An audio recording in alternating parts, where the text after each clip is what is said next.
عبدالحق جو Medina university میں استاد تھے کچھ دنوں پہلے انتقال کر گئے، انہوں نے ترتیب دی ہوئی کتاب ہے. ایسی ہم نے ہمارے اساتذہ نے مل کر بھی کتاب ترتیب دی ہے. جیسے ہم اسکولس میں اردو پڑھاتے ہیں، ابھی ہماری زبان بھی اردو نہیں ہے، ہماری زبان اصلاً نوائتی زبان، لیکن آپ دیکھ رہے ہیں ہم کس طرح کی اردو بات کر رہے ہیں. ہم ہیں اور یہاں پر رہنے والے سب لوگ ہیں، یہ جو اردو سیکھے ہیں اور کس طرح سے اردو سکھائے گئے ہیں، ہم کوشش کر رہے ہیں کہ اسی طرح سے عربی بھی سکھائیں کہ طالب علم پر فوائد کا بوجھ نہ ہو. وہ بات کرتے وقت یہ نہ سوچیں میں مبتدا خبر بول رہا ہوں یا مضاف مضاف الیہ بول رہا ہوں، یہاں پر زبر لگاؤں یا زیر لگاؤں، پیش لگاؤں، اس کا مسئلہ ہی نہ رہتا.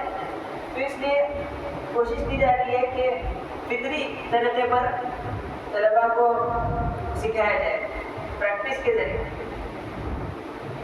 تو ادھر اسکرین پر دکھا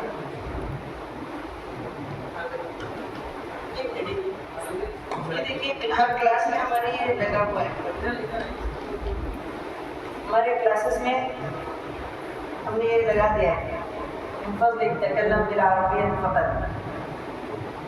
تو عربی درجہ دیتا ہے، اصل اسکول ہے یہ، اس میں تقریباً 5 گھنٹے مدرسے کے ہیں، 2 گھنٹے قرآن کے اور ایک دینیات کا ہے، ایک عربی کا ہے، ایک اردو کا ہے.